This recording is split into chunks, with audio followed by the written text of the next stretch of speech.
Hi guys, we're here at Wat Po Temple in Bangkok, Thailand.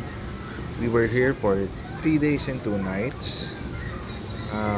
We're here to explore the city temple here in Wat Po.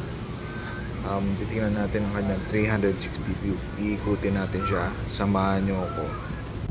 Going to Wat Po Temple, I suggest that you book a travel agent in Manila para mas madali ang inyong pagta-travel going to Bangkok. Para at least mas ma-enjoy nyo and malaman nyo ang kanilang culture. Tapos, going to Wat Po Temple, you have to take a ferry. Just 5 minutes away. Wala pa. Literal na tatawid lang kayo ng dagat. Ang bayad lang naman sa ferry is around 5 baht going, and if you're going pabalik sa pier, then after you have to pay an entrance fee going inside the Wat Po Temple. I forgot to check kung magkano siya kasi sa amin kasama na siya sa binayaran namin sa aming travel agent sa Philippines, so wala na kami inintindi.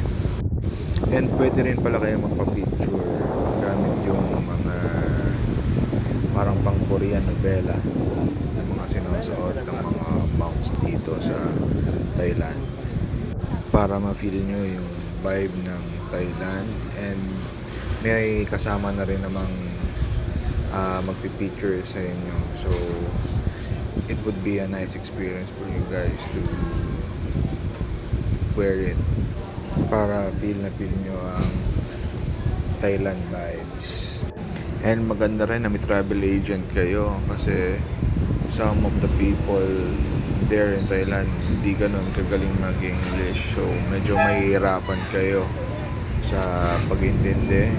Ganun din sila, medyo nahihirapan sila tayong intindihin. Although Thailand is a nice place to visit kasi maraming mga tourists, so hindi kayo maliligaw sakali man, at marami rin mga Pinoy na nagtutour dyan sa Thailand. Sayang di tayo nakakyat sa may third floor ng Wat Po Temple. Yung kanilang third floor is may nakaharang na kasi may mga discretion din daw, and masyado rin kasing matarik going up. So first floor going to the second floor, nung parang platform niya is medyo matarik and medyo maliliit yung mga kubangan, kaya medyo mahihirapan ang mga oldies but goodies natin nakasama, just in case na may kasama tayong mga medyo matatanda. So this concludes my 360 view ng Wat Po Temple. So like and subscribe tayo mga repa.